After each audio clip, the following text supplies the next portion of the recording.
hearts, living from our core, living from our power. We all get more. We are powerful women. Hello, everyone, and welcome back to the Women Living Consciously Telesummit. I'm Sue Erda, your host for this event. I am so grateful that you are here, and I know I keep saying that. It's really true. I am so grateful that you are here because that means that you are on a path of living more consciously in your own life. And if each of us do that in our own space, in our own communities, then the whole world changes from that. So I am so happy that you are here. And I am so grateful to all of our co-authors who decided to participate in this Telesummit because they are here to share their wisdom, their knowledge, their experiences that they've had in their own life and in their businesses so that you can have more grace and ease and peace on your own life journey. So I'm really excited today to be talking with Kathy Sipple. She's someone that I've known for a few years. She's a beautiful woman, and I know you're going to love what she's going to be talking about because it's something that's relevant for all of us, and that is social media. You know, we're all on the Internet these days, and, you know, we're searching for things all the time, and we're trying to be found there. So she's going to help us with her topic, which is cultivating connections consciously, beyond friending and following on social media. So I'm going to read a brief introduction of Kathy, and then we'll get started talking with her. Kathy Sipple is a fusion of business coach, storyteller, public speaker, tree hugger, and marketing professional.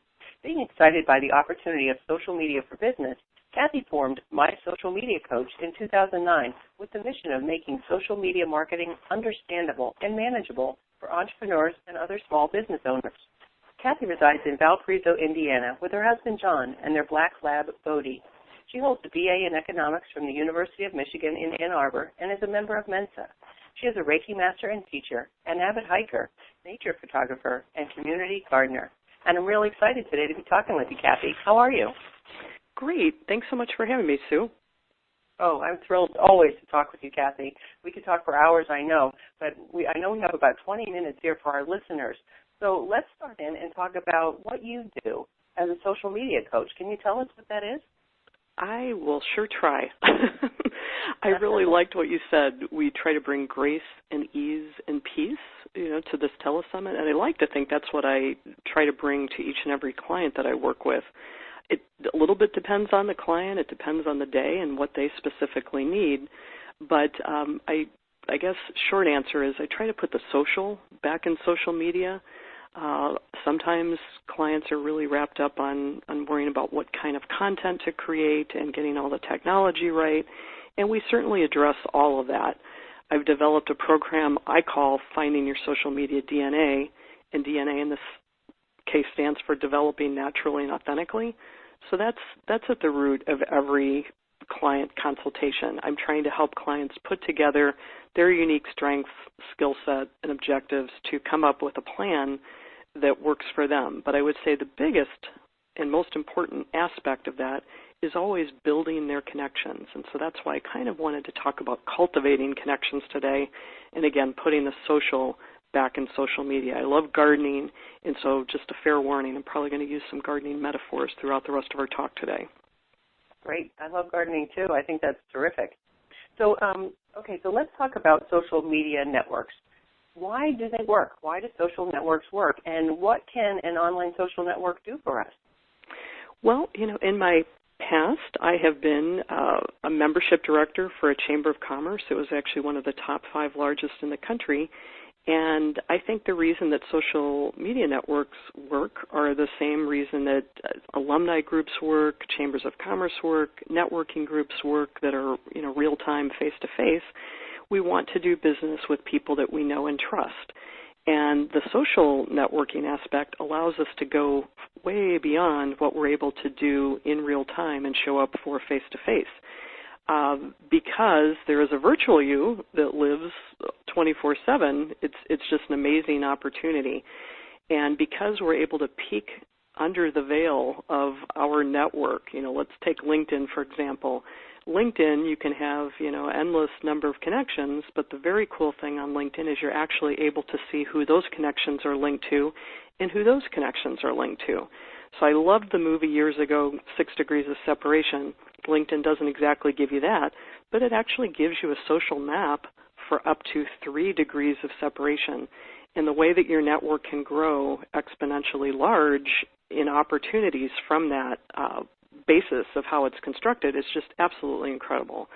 So I'd say you can cast a much bigger net. You can have people looking for you when you're connected to such a large network, and you can also do some advanced searching yourself. Again, I'm going to use LinkedIn specifically. There's a little tiny button to the right of the search bar, and it says advanced. If you ever click on that and do some searching for keywords, it's just amazing what kind of opportunities open up to you.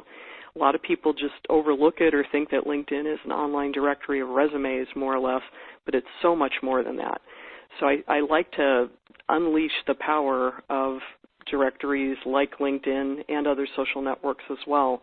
I've seen people get, jobs from it, get very lucrative contracts. I actually even met a woman in Chicago at their social networking club who had been homeless and found housing because of Twitter. Something that she tweeted, got picked up by local shelters, and she was able to actually secure housing. So it can be something very, very basic to something, very, very advanced. It's really pretty amazing, and it runs the gamut. It's whatever you want to get out of it. If you know how to look, who to connect to, and how to use the tools, the possibilities are endless. Wow.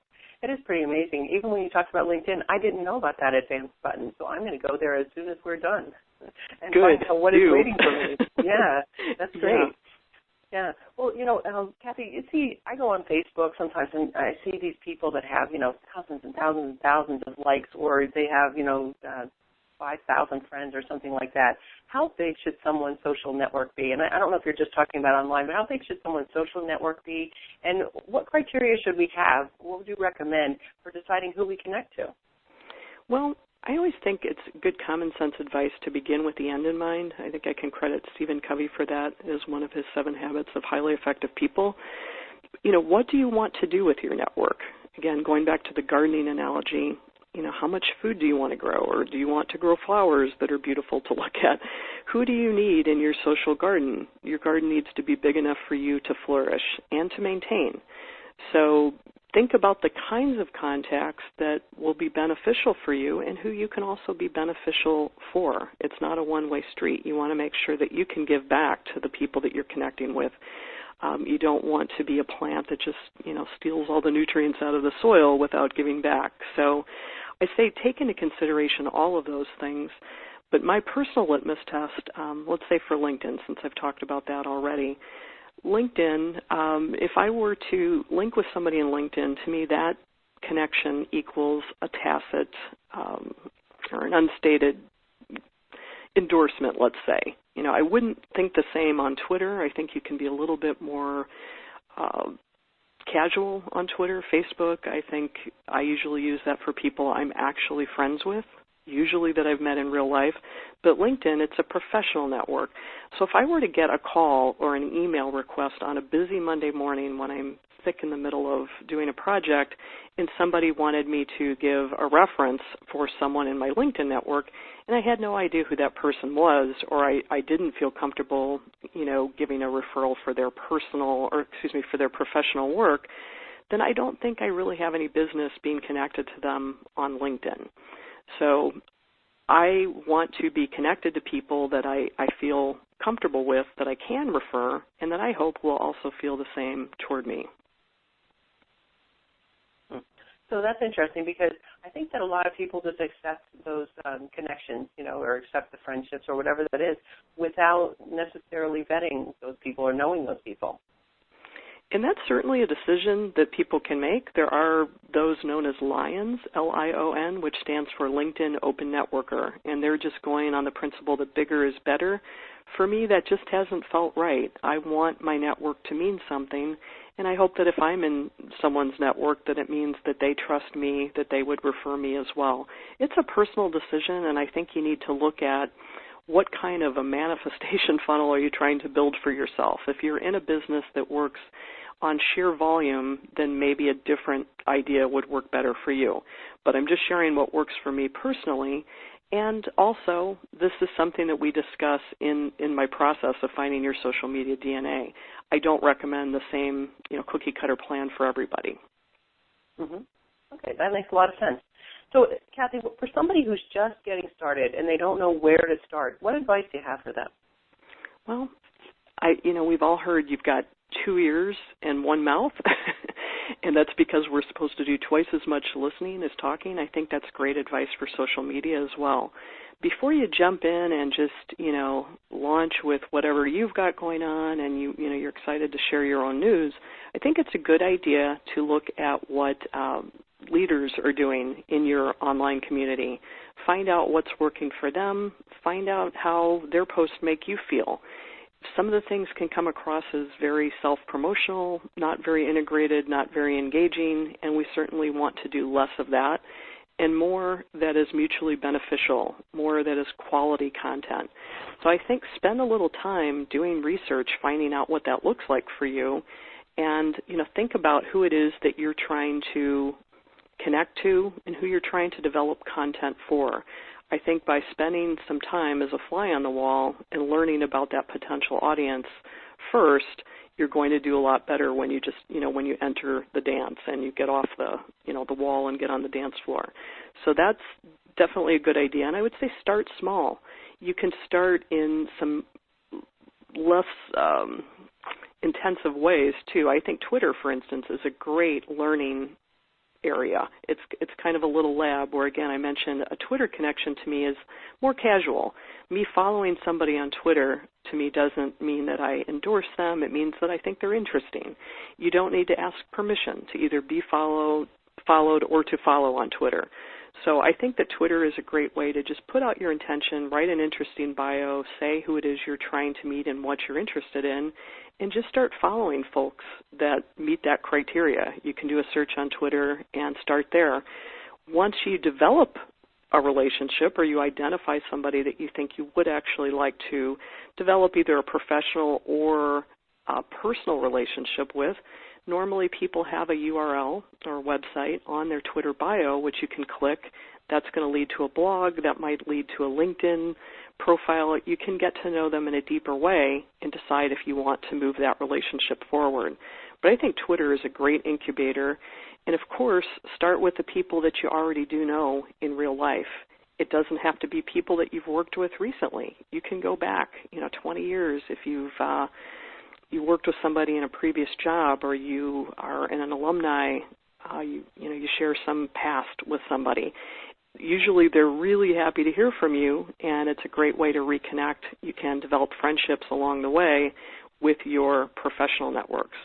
One other piece of advice I would say is don't rule somebody out just because they're not in your industry or your network.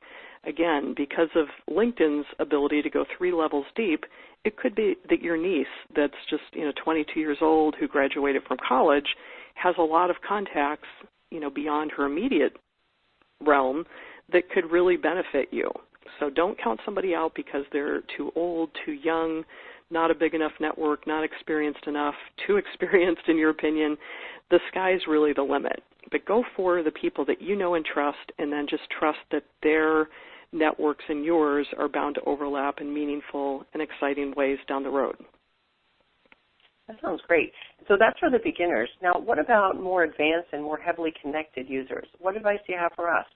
Well, if you're somebody who didn't really know what a lion was, but you embraced that fierce spirit of connecting and later find that perhaps your network is out of control or your social garden has, run amok with weeds or just, feels spammy or doesn't feel like something that's been created intentionally, you may need to go back and do some pruning.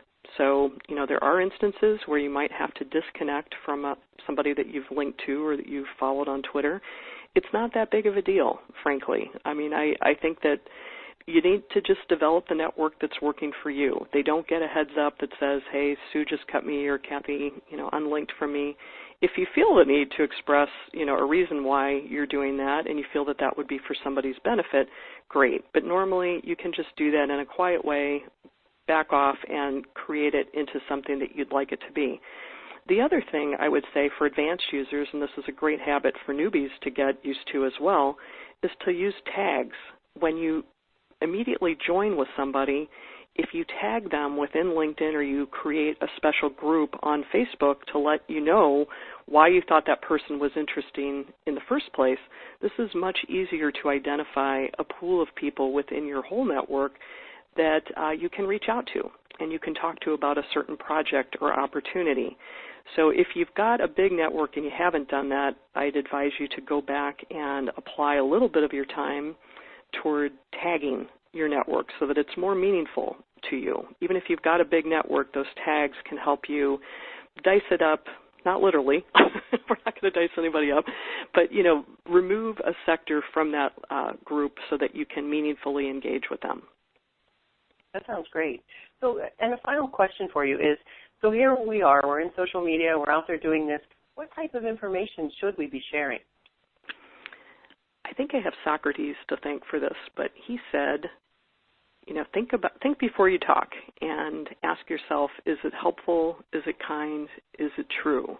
I might be paraphrasing here and get that a little bit out of order. But certainly we want to meet those criteria. We want it to be helpful. We want to add to the noosphere. That's what I like to think of as this thinking layer that's embracing the whole earth with thought. We don't want to be part of the spam or part of the negativity. So think about how you can add value for your network. Think about what they need. You can also ask questions. Asking open-ended questions is a great way to find out what your network wants and what they need and give them more of that. If you're somebody that's been producing content for a while, you can look at things like Google Analytics to see how many hits a certain blog post got. You can see how many likes or shares something got on Facebook. There's a great panel called Insights if you've got a Facebook page that will give you play-by-play, feedback on how many engagements did you get for each piece of content. So using that as a feedback loop and just spending a little time in reflection to figure out how to do more of what's working and less of what's not, I think is a great idea.